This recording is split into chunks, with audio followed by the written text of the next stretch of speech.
What's up, guys? It's Jared from JaredZimmerer.com, and I'm just recently reading the biography of John Wayne. He's one of my favorite actors of all time. In fact, I think even now he's in the top 5 favorite actors of the U.S., even so many years after his death.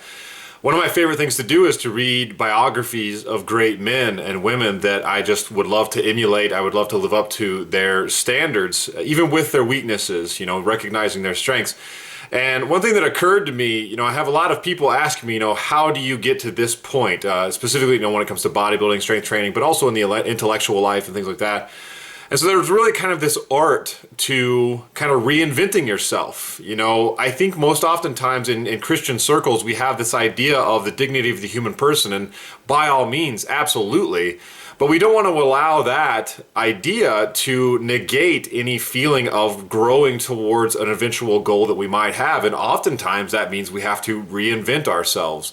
It's not a recognizing that we have this kind of negative within ourselves that we want to get rid of, but rather we have a desire for something positive.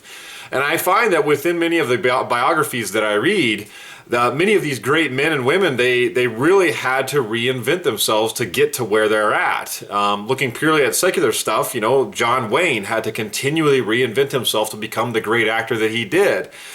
He started off as just a simple prop boy, and eventually he found himself, and he was able to kind of integrate that natural side of him into becoming a great actor. And that's what ended up making him one of the greatest actors of our time, that it just became natural as to, he brought in his own personality, but it became an art for him.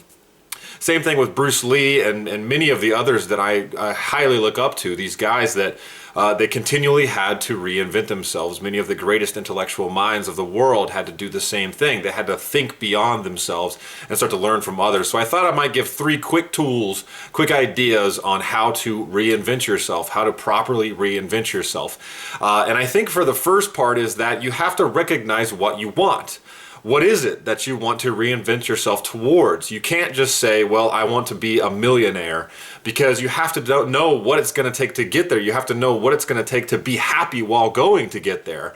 And so you have to recognize what you want. Is it that I want to reinvent myself? I want to lose weight. I want to live a healthy lifestyle. What do I need to get there? Right? I want to make more money. I need to produce more so that I can get there. Right? Those kind of recognitions of who I am, where I need to be, and where I might be lacking. The next one is that you need to read up and follow the examples of others. I'm not telling you to be a copycat and do exactly what they do, because there's only one of each one of us. We're all very individual in who we are, our personalities, our talents, our charisms that we bring. We can't all be that one person that when you think of success, we can't all be that person. But you can read up on the habits, read up on the daily lives of these people, and figure out what did they do that helped push them to this point. And the last one is be active. Do what it is you want to do. You have to be moving in order to create something. You have to be moving.